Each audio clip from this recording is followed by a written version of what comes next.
Laser sights are an essential firearms training tool, clearly correcting and improving the two most important shooting fundamentals, aiming and trigger control. Crimson Trace, making laser sights standard equipment. Learn more at crimsontrace.com.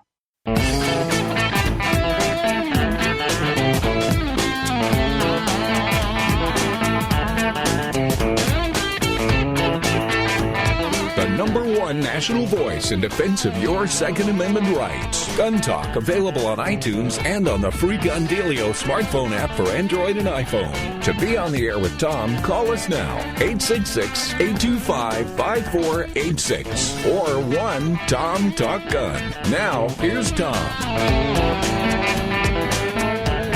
Hey, welcome back to Gun Talk. I'm sitting here in Las Vegas, Nevada at the SHOT Show. It's where all the cool new stuff gets introduced each year, and a lot of things going on. New cartridges, new guns, new everything, actually. And Michelle Cerino is sitting in with me, co-hosting today. Thank you so much. I'm excited to be here. It's fun. And during the break, you're saying, well, do you know about the DC Project? I'm going, I kind of got that little blank look, going, I know. She said, well, starts to tell me about it. She said, well, Dianna's the one that puts that together, right? Yep, she's Dianna the one Muller. That started it. Mm-hmm, okay. Mm-hmm. I said, well, could you call her right now? So you did. I did. So we have Dianna on the phone. So I'm going to get out of the way and let you talk with Dianna. Hi, Dianna. Hi, I hear you guys talking about me. What is the DC Project? Well, the DC Project started as an idea a couple of years ago when I found myself a tourist in DC.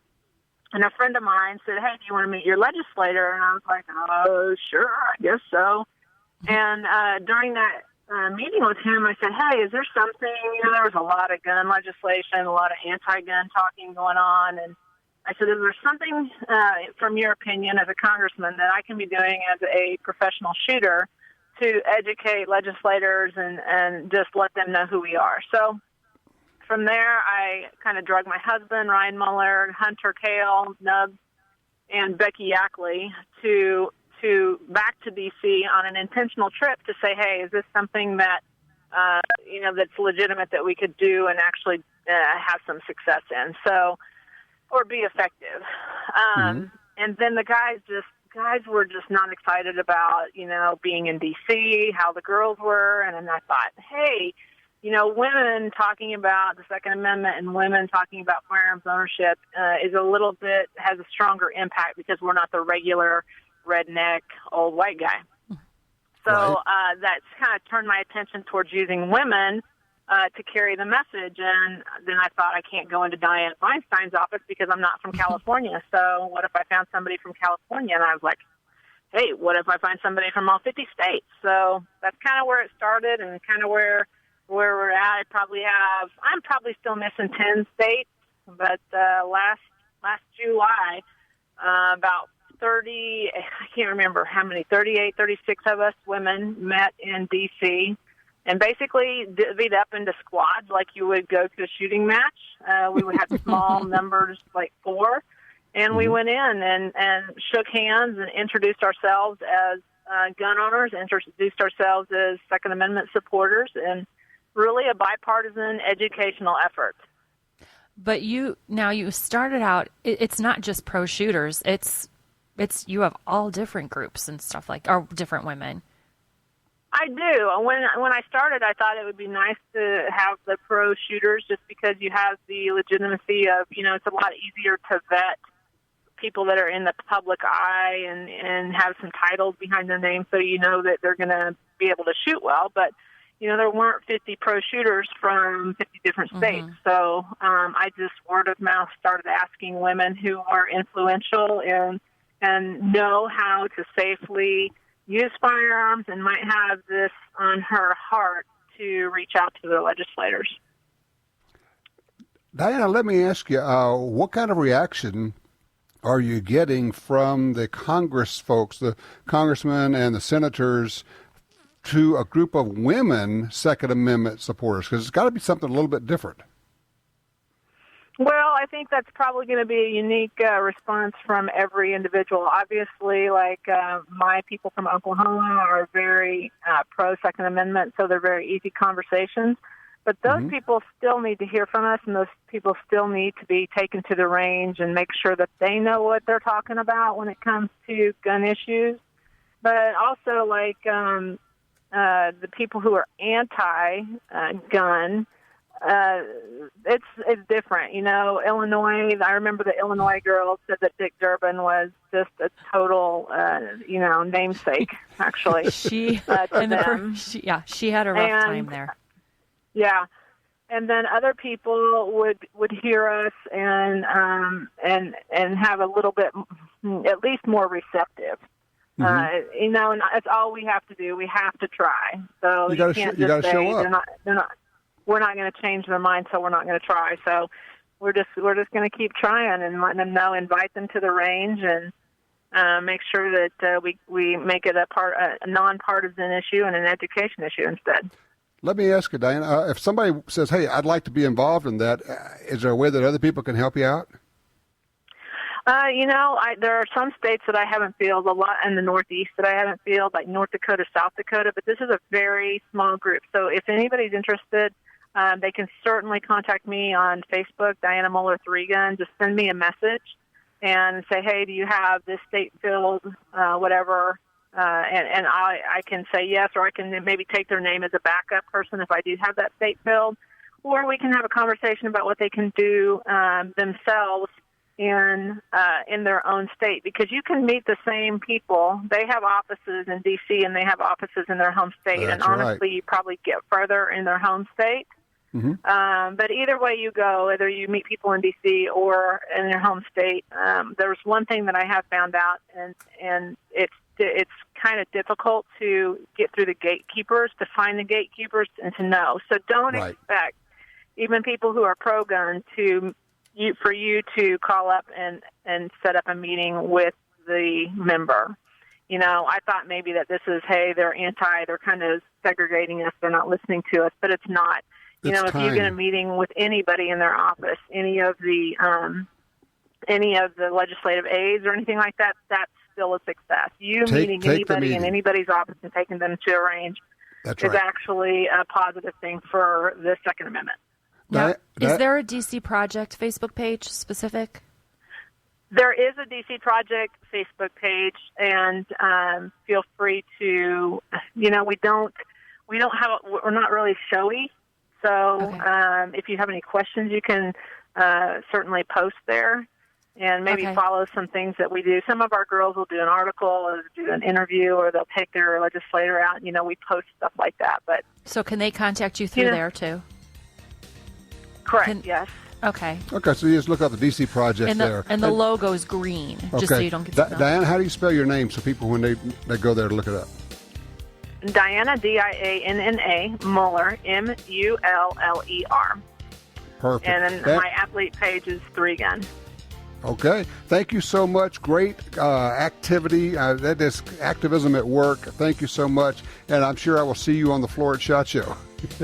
We'll see you soon, I'm sure. Thanks, guys. All right. Thanks, Di. Take care. All right. Quick break here, and then we've got another pro shooter coming up. We'll be right back with more Gun Talk.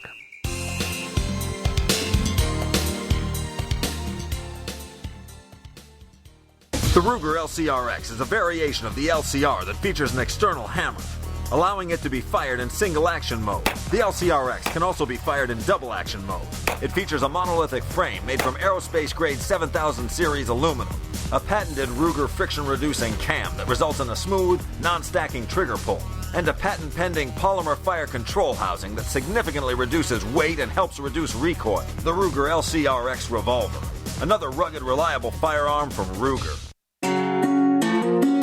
For 36 years, the U.S. Sportsmen's Alliance has been fighting to protect hunting, fishing, and trapping for sportsmen from coast to coast. Today, we are under constant attack from extremist animal rights groups who want to end your ability to hunt in the U.S. Join us to protect our sporting heritage and our way of life outdoors. To join or for more information on how you can help, go to ussportsman.org. That's ussportsman.org.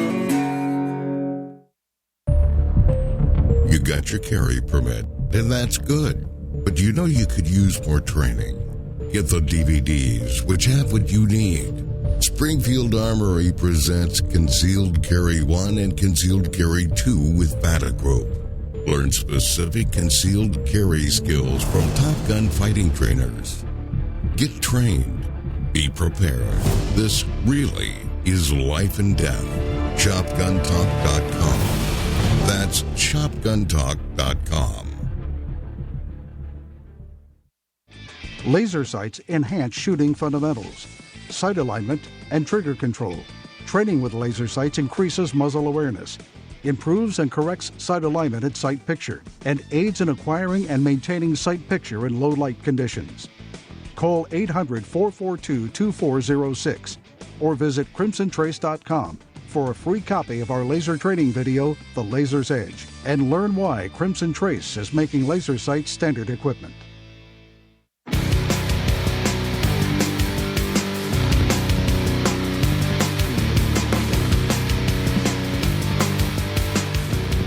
All right, back with you. Hey, I tell you what, let's do Josh real fast before we get our call in here. Line 2, Josh has been on hold. Hey, Josh, we're going to get you up here. We got a caller coming in, I guess but you've been on hold so long. Let's do it. Hey, man, me and my kids listen every Sunday after church. Okay, cool. Anyway, and I just got one of them JTS 12-gauge semi-auto AK shotguns. Mm-hmm. And I was wondering if you, and I love it, it shoots great, but I was wondering, will a Saiga or a Pepper stock work on that if I want to get an aftermarket stock? You know, I tell you what, I don't know the answer, but let's do this. I'm going to put out the call. If somebody knows about aftermarket stock for that JTS shotgun, give me a holler. Joshua, you keep listening to the show, and we'll see if we can get you an answer. But somebody can give me a holler and help me out. I appreciate that. And thank you for the call, sir. All right, let's go back out to the SIG range where Ryan has rounded up a guy who's been known to shoot just a little bit. Hey, Ryan. Hey, guys. Yeah, Ryan out here at the 6 Hour Range event today, getting ready for SHOT Show 2017. And guess who I run into but world champion shooter Max Michel. Max, how you doing, man? I'm good, man. How's it going, guys? So Max is about to do a demo here in about 30 minutes, and he's going to show the people how to shoot fast and accurate, which I can do both of those things. I just can't do them at the same time. So, Max, what is the secret to shooting fast and accurately? You know, it's tough, Tom. It's one of the things I still struggle with, right? I mean, that's one of the things I'm continuing to try to get better with. But it all comes down to recoil management and understanding what is what's called acceptable accuracy. Some guys out there just can't let loose of the sight, and they need to have that perfect sight picture every time. But it's not needed for every single shot. Depending upon the distance or the difficulty level of that shot, should always dictate how much information you're gathering from the front sight. And likewise, as the target gets further away, you need to get more visibility on that front sight, so you should shoot slightly slower. But with the proper stance and grip being that recoil management, you should still be able to fire at a high rate of speed with that acceptable accuracy. You know, it's a great point, Max, because, I mean, if you need to get a hit on an 8-inch target, and there's no bullseye, it's just a hit is a hit, I mean, go as fast as you can go and still keep it in that 8-inch circle. That's kind of what you're saying, right? Exactly, yeah. I still want to hit everything, but I'm not perfect. I'm going to miss some just like everyone else will. Everyone else will. We're going to make mistakes. It's all about minimizing the risk of making those mistakes while maximizing the speed as much as possible. Don't you have to figure out, you have to go too fast to figure out, you know, how fast you can go? Absolutely. I always tell folks, you know, you can't be afraid to miss. If you go out there and you're afraid to miss, you may never miss, but you'll never get to that speed in which you can get to. So I'm one of those guys that, you know what, in my sport, if I don't go fast enough to sometimes miss, I'll never win. All right. Ryan, got to ask Max, we got to ask, he understood he just set a record, a Guinness World Record, and the previous record was somewhat interesting. Max, okay, let's talk about this Guinness Book of World Records. We were just talking about it, and this is a Guinness Book of World Records, right. The real deal. The guy in the suit comes out and measures everything. Oh, yeah.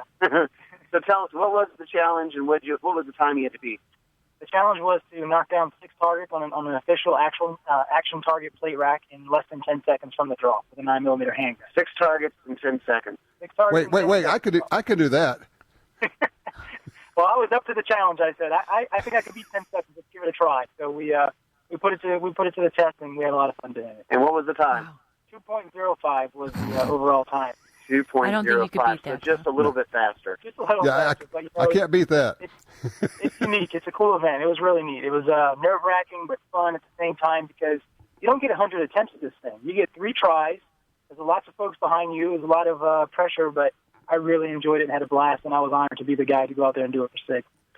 So is there, so for somebody who likes to go out to the range, shoot with their buddies, their family, and they want to be better, faster, more accurate, at least with a pistol, because I know that's your bread and butter, is there like a one-tip thing that you can tell somebody that's a quick tip?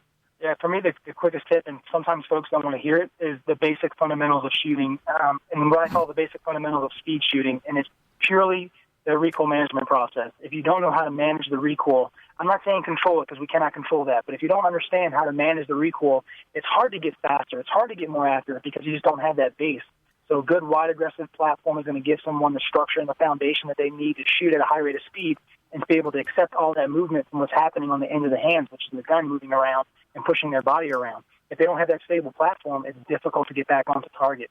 Also take a look at the grip that I utilize, and this is all over YouTube as well, but your support hand should be pointed at a 45-degree angle downward. What does that mean? Well, you're locking your wrist into place, and by locking that wrist into place, you have a mechanical advantage on the pistol before it lifts and recoil. So that's the unique thing because now, before the gun lifts, it physically can't lift quite as high as it may want to because of your technique. So I would say if I had to tell somebody 1 or 2 things to work on, go back to the basics, learn how to shoot accurately, and really work on that stance and grip.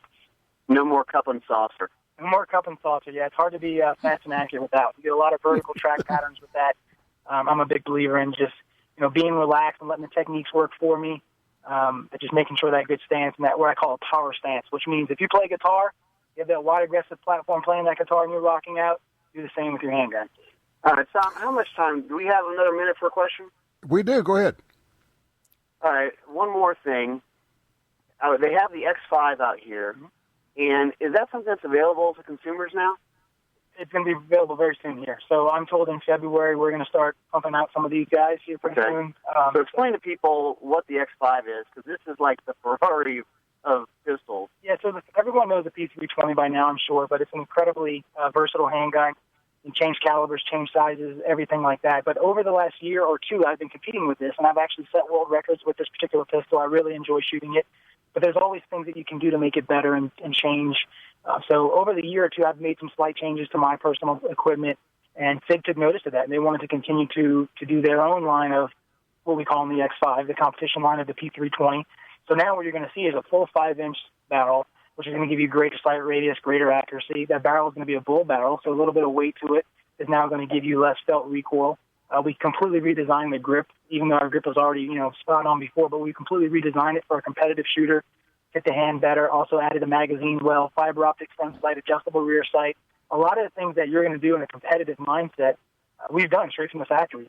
So, I mean, it's a race gun. It's a race gun for all intents and purposes. And we see that, you see that in cars a lot where the technology from Formula One or NASCAR starts getting integrated into cars that we can actually purchase. If you say, hey, I want the souped-up, Camaro SS or whatever. And this is kind of like that, right? Correct. Yeah, absolutely. So it's one of those guns you're going to grab right from the factory and you're going to go out and compete with. It's ready to go. All right, guys. The Sig Sauer X5. So Max, Michelle Cerino is sitting here, and we're both saying, so if we get one of these guns, we're going to be able to shoot just like Max Michelle. Absolutely. Yep. Sure. Yeah. Great answer. Perfect. You can shoot just like me, but you got to shoot lots of days and for a long time, and you have no other life. And you have no other life. Oh, yeah. And also, you have to be given a gift when you were born, and then you work on developing that gift. Oh, yeah. We just missed out on that gift part. Exactly. That's the only part we're missing is the part where you have to be good and fast. But other than that, we're okay. Yeah. I love it. I'm very blessed to be doing what I do. Tom, I've been doing this since I was a young boy. It's a passion of mine. It's been my life since forever. It's all I've ever known was shooting 4 days a week for as long as I can remember. But I tell you, it's not work unless, for me, it's all play. I love doing what I do. I love giving back. I love training and helping others. It's a great industry to be in. Yeah, it is. Max, thank you so much. It's good to see you. From the Sig Sauer Range Day. All right, thanks, Ryan. Appreciate that report from the range. Michelle, the funny part of this is the whole time that Max is describing how he holds the gun and the system and all, and you're going, exactly. I mean, it's exactly what you guys teach. It is. And I'm like, I love this man. I never knew how much I loved him. And he, the one thing he said, though, about being able to not have to focus. Mm-hmm. Okay, so that was my hardest struggle when I took the class there. Yeah. And it was at the SIG Academy? Yes, it was letting go. It's a close-in shot. Let go. Make a soft focus. And It's good enough. yes, and I really Don't make it perfect, because perfect slows you down. This was less than. I mean, this. Yeah, it was a very soft focus where I could just see that there was like a gray sights here and the gray behind it. The sights on the target, pull the trigger. Yeah. Don't worry about where on the target. I had to really concentrate to not. I had to concentrate to not concentrate, if that makes sense. I had to say, let it go. In a circular sort of way, I think it does. Yeah. Tom, we may be spending too much time together because you're going to start to understand. I'm thinking I understand that, and that frightens me a little bit. Yeah. So, but no, I mean, I was thinking about, and we had talked about this. We actually had Max and Chris, your husband, at the range one time together, and it was hilarious because they both teach exactly the same grip. Yeah. And I mean, and that's the whole deal. When we work with Chris, it's like you can't shoot fast if you cannot manage the recoil. Right. I mean, and everything about the grip is designed for recoil management, right? Yes. I mean, that's the people need to understand. It's not about accuracy. The grip and how you stand and what you do with your arms is all about managing recoil, because until you can do that, you can't shoot fast. Exactly. It is. It's about you can shoot one shot at a time. Sure. And do whatever you the heck hold you it want. You can hold it any way you want to. Yeah. Shoot one shot but at a if time. you want to shoot multiple shots, and that's what people don't understand. People come into a class and we're like, you have to get this grip down. You have to do it. And they kind of just blow it off. And it's like, it's going to kick your butt when we're starting to do 4, 5, 6 rounds in a row. You're never going to be able to pick up the pace if you don't master this. Everybody says, oh, that's the basics. I want to move on to the cool stuff. Yeah. Right? Oh, yeah. You can't do the cool stuff if you don't have the basics, because you have no platform, you have no foundation to build upon. It's very frustrating. As an instructor, it's got to be frustrating. You go, no, stop, listen. You came here, you're paying good money, pay attention. We're going to get you there, but you got to do these things. Right. Hold on a second here. Our number is 866-TALK-GUN. If you have you been to a shooting class where you had that aha moment? How did that happen, and how did you feel? 866-TALK-GUN.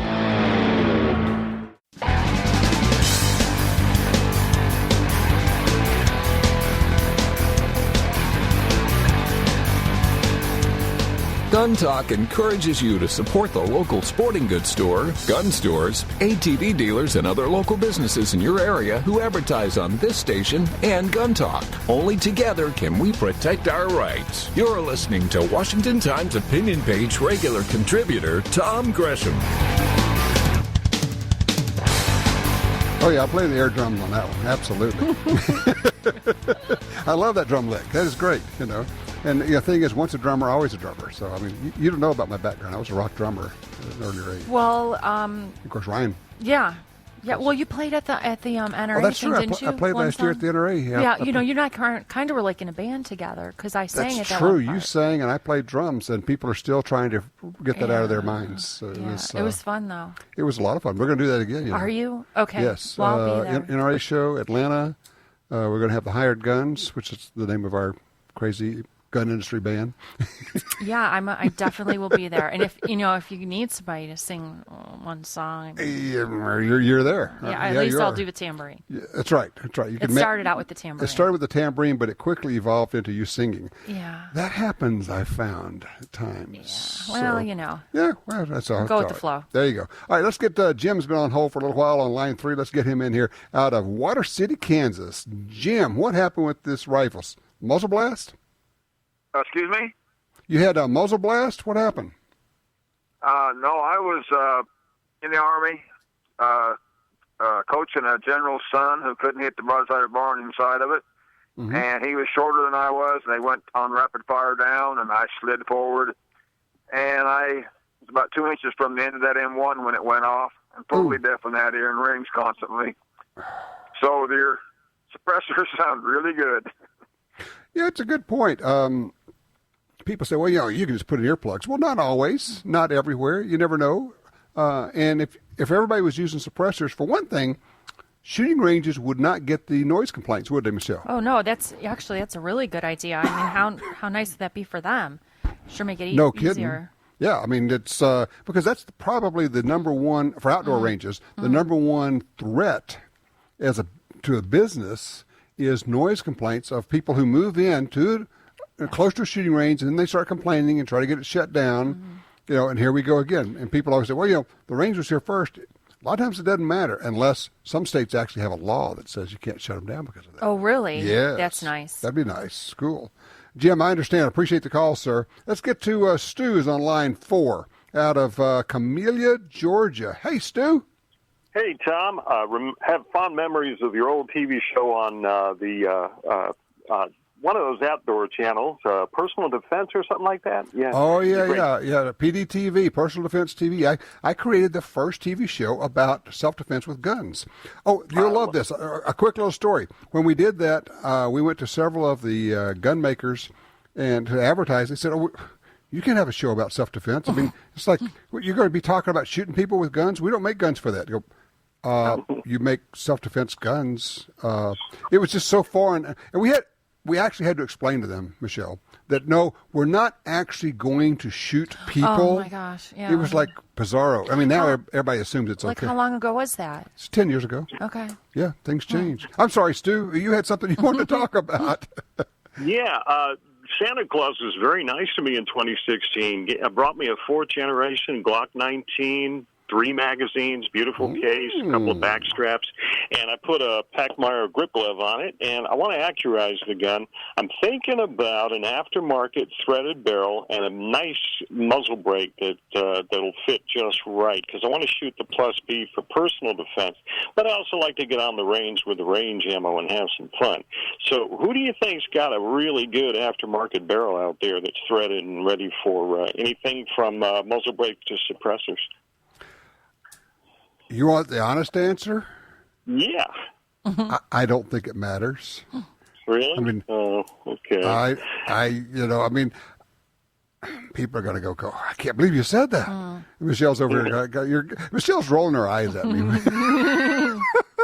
But, I mean, really, there are a lot of there are a lot of good barrels out there. And when you say muzzle brake, you're really talking about a compensator, I think.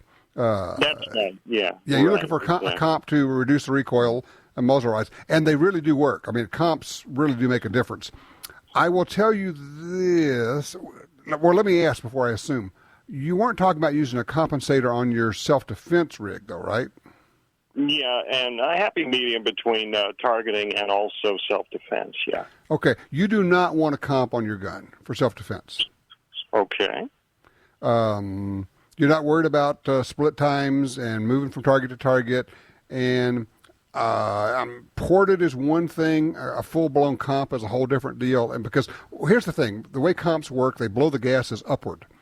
And so that pushes the barrel down and reduces the muzzle rise, right, Michelle? Okay. So imagine shooting from a retention position where this gun is right next to you and the muzzle is right underneath your eyes, and you have blown all that gas right up into your face. Oh, yeah. Yeah. So another in-top moment. I never thought of that. But if he worked on his grip, yes, he might have better control of it and not need it for that reason. That is true. And she's not actually being facetious here. A good two-handed grip can reduce muzzle flip or muzzle rise more than you can imagine. When I watch you and Chris shoot, your guns don't move because of the way you hold them, the grip you use. I mean, it looks like you're shooting a gun with a comp, and you're not, just because of the way you hold your guns. Yeah. It makes a huge difference. It does, and it keeps you on target. It's faster, and it's more accurate. Your follow-up shots are much more accurate. Oh yeah, tons. I could tell when I'm losing my grip.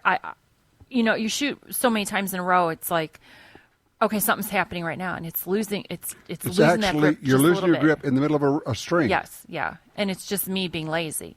because sometimes it's just so easy. It takes a lot of work. Yeah. You got to work hard. And the other thing is you have to grip the gun hard. Yes. People always say, well, I just have kind of a little light. No. Yeah. Grip it like, your life depends on it, because it just might. So pretty much. there you go. Stu, I would say, if you want aftermarket barrels, there are a lot of them out there. The place to go is I like to go anyways, brownells.com. I mean, they have absolutely everything there. If you can't find it there, you probably don't need it. That's the only problem with going on the Brownells website, Michelle, is that once you start, you can't get out. You just find cool stuff everywhere. If you're at my house, it's constant. Really? Brownells. Yeah. I'm like, oh, yeah. Well, I get a text that says when Chris buys something. I'm like, really? I mean, and within seconds, I text him, what'd you buy now? And he says, well, once you buy one thing, you might as well buy a bunch at the same time. Well, as long as you're in there. Yeah, that's the story of my life. You know the most expensive 3 words there are? Might as well. Sounds right. There it is.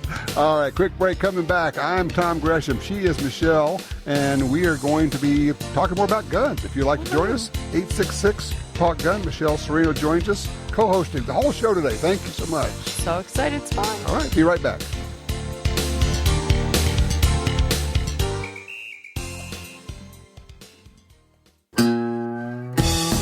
In the field or on the range, you need a trigger you can trust.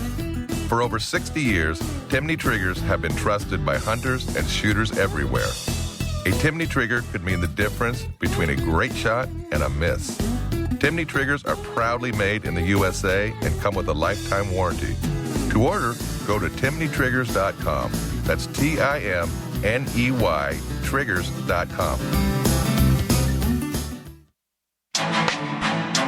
Attacks happen every day. How will you react? See real people put into real-life criminal attack situations on First Person Defender. Discover what works and what doesn't. Kidnapping, ATM robbery, home invasion, and other attacks. Learn how to save your life and the lives of your family. Get the entire first season on DVD at shopguntalk.com. Get prepared. Shopguntalk.com. If you're like me, you don't have money to burn, but you still want to buy guns, ammo, and accessories.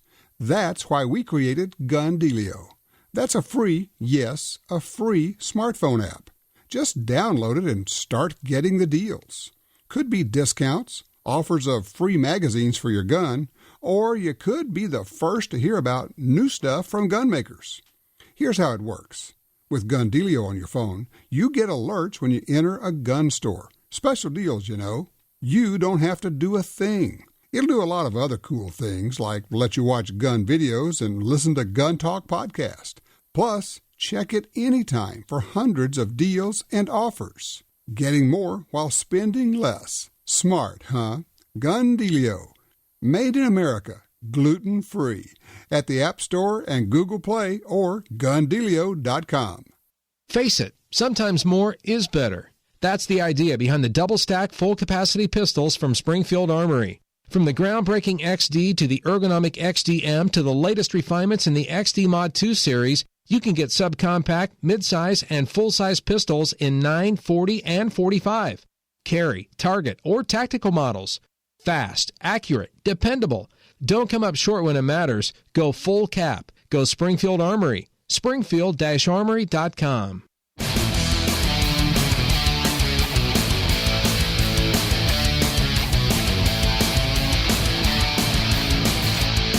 This is when we need webcam, because you're showing how to do the grip thing, and Michelle Cleland is saying, well, yeah, but too hard of a grip. Do you need to explain? And so we're trying to explain a grip on the radio. Yeah, we could have done Facebook Live. We could have done that. So, okay, but you were talking about the thumb on the strong hand. So if you're shooting right-handed, that would be your right thumb. Yeah. So that thumb, yep. You don't want it to impede the movement of your slide. Right, because you can actually slow down the slide to induce malfunctions. Yes. Okay. So what you do is, and I have done that. If I feel that I'm pushing, that thumb should be relaxed.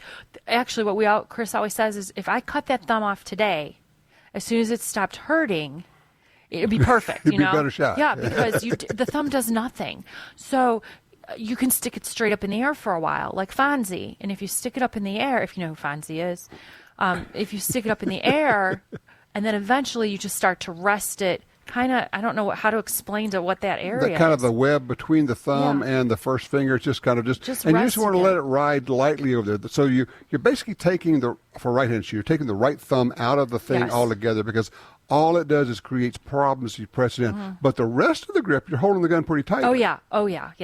The so your strong. Okay, now I am thinking. Your strong hand is more of a front to rear pressure. Okay. Okay, like your a vice. Okay. Front to rear. Your weak hand is around the gun. It's wrapping around. Your weak hand, that's your grip. Yeah, your strong hand is not your grip. Yeah. So if you're shooting, and I remember Jim Clark showing me that years and years ago. Okay. Says, you're shooting right-handed, it's your left hand that's where all the strength is. You're pressing in, you're really locking it up. You're basically wrapping around so that you've got front-to-back pressure with your strong hand and side-to-side pressure with your other hand, and you kind of press them all together. But here's the thing. You can't teach this on the radio. You need to go to an instructor, right? Yeah. You need an instructor who can wrap your hands and look at it and go, because people are going to come up with all sort of weird. Well, and you need to, and what we do also is Chris will take his hand. He'll be your left hand. He'll be your strong hand, or he'll be your weak hand. Okay. So that you can feel what it's supposed to feel like. Yeah, and that's what a good instructor does for you. We did now on our YouTube channel. Chris did do a grip, a breakdown of the grip. So, and Max said he's got it on his, but yeah, and so one of the things I was going to ask you about is you guys are instructors, you teach all over the country, and yet you go to gun schools. When we can, yes. I always try to learn from somebody else. And what's important is when you go to have that mindset of, they may tell me something crazy, but I am learning from them. I'm going to try it, and I have done that. At times I've proved people are wrong. And at other times I've learned something new, like I said with the SIG Academy. And the thing is, I always say, all I have to do is pick up one good thing at a class. Mm-hmm. One. And I may not use much of the rest of it, or it may be the same thing I've already heard. But if I pick up one good thing from a class, that's worthwhile. Even learning negatives from the class is good. Like what not, as an instructor, for me to learn what not to do. Okay. I was at a class local, and I had this woman they kept pointing their guns all over the place. Ooh. I was very unsafe, and I said I actually moved where I was. First thing I did was move, and then I said, I'm not comfortable with her using that holster. And they're like, oh, you get, as an instructor, they didn't know who I was or anything. Right. As an instructor, you get used to guns being pointed at you.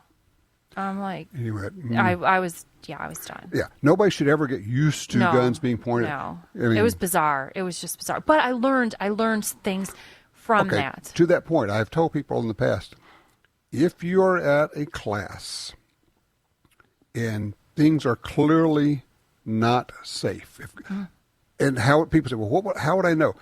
If guns are being pointed at you, they're not safe. Right. That's a kind of a giveaway there. I would give it one and only one chance to say something to the trainer, the instructor, and after that, I would go get in my car and drive away, forfeiting whatever money I spent on the class. Mm-hmm. And I know people who have done that, left at noon of a 2-day class. Yeah. Of the first day, just I'm gone. And as an instructor, you have the right to tell people to leave if they can't listen to you. Have you had to do that?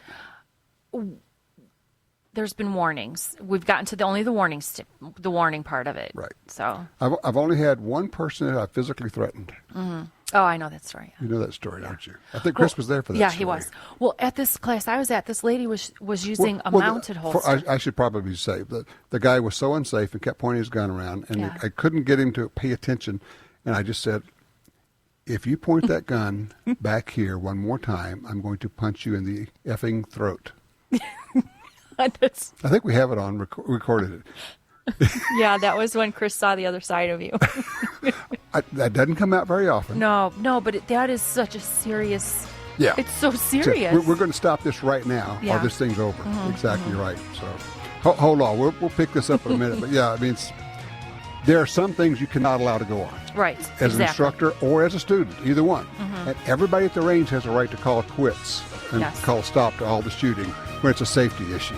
866-TALK-GUN. Be right back with more Gun Talk.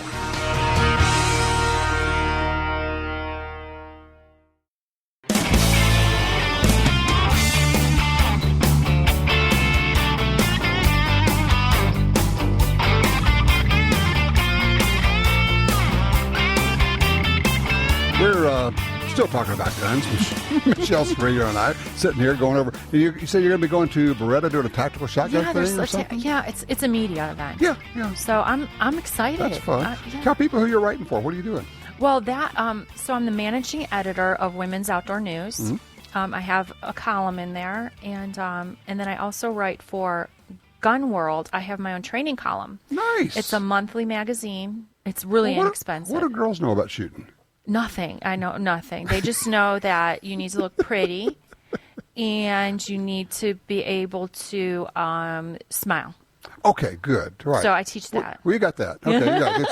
It's a shooting charm school. Yes. There it is. By the way, for those who don't know, we are doing an after show today. If you'd like to join us for that, just call us 866-TALK-GUN, and you can be part of the madness we call the after show. So, Michelle, if you were to... Woman comes to you, this happens to you all the time, I'm thinking about getting a gun, I want to get a gun, what gun should I get for self-defense, right? They always say, what gun should I get? Your answer. Well, first, it is a personal, they'll say, what do you carry? Yes. And I'll say, you know what, I can tell you what I carry, but it's very personal. And okay. What do you want to do with it? Do you want to carry it in a purse? Then you need I suggest a hammerless revolver if it's going to be in the purse and this person isn't competent with a gun yet. If you're shooting a revolver and it doesn't go bang, you press the trigger again. You can always just pull the trigger again. Yeah, yes. I mean that's sure. Well, you have to. And if you're shooting from inside of a purse, it will keep firing, whereas a semi-auto would jam generally on the first shot. So that's but mostly, don't you think? How about getting a class first? Oh, well, that 100%. Because they don't know what to get. Right. Oh, right. Yeah, you have.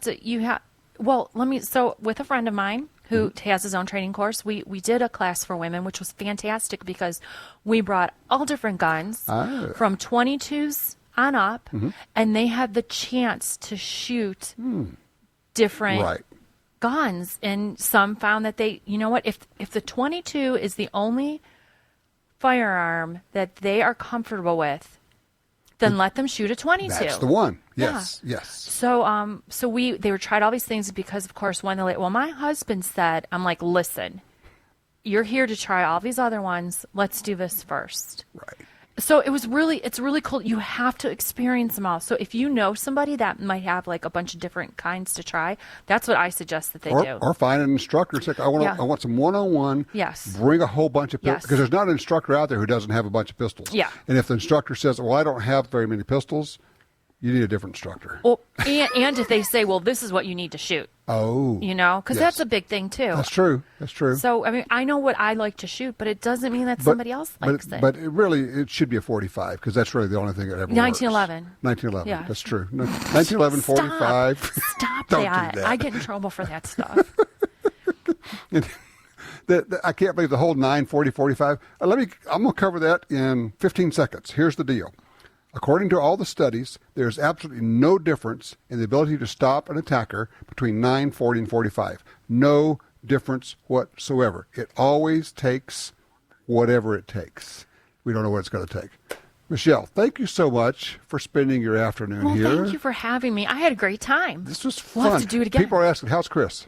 He's actually listening right now. Okay. He's doing very well. He did lose his hair. He is going. It's going to be good. We're going to get through it. Chemo should end at the end of March. If this chemo works after the end of March, we should be good to go. That's it. But we're still giving him a hard time. Oh yeah, that doesn't stop. Oh, okay, no, good. Yeah. I mean, that's a given, right? Yeah. No, and he reads. If you're on Team Cerino on Facebook, if you go on there and you make comments, he reads every comment, and he really that's a big thing for us right now. Very cool. Facebook. Very cool. You guys are two of our favorite people. Thank you. You know that. All right, so we're going to make you hang around for the after show, too. Sounds good. All right, good deal. All right, everybody, go out and do some shooting. Take somebody with you. Enjoy the sport. Introduce somebody to it. Watch your six. Always carry. And do something for the Second Amendment. We all need all the help we can get.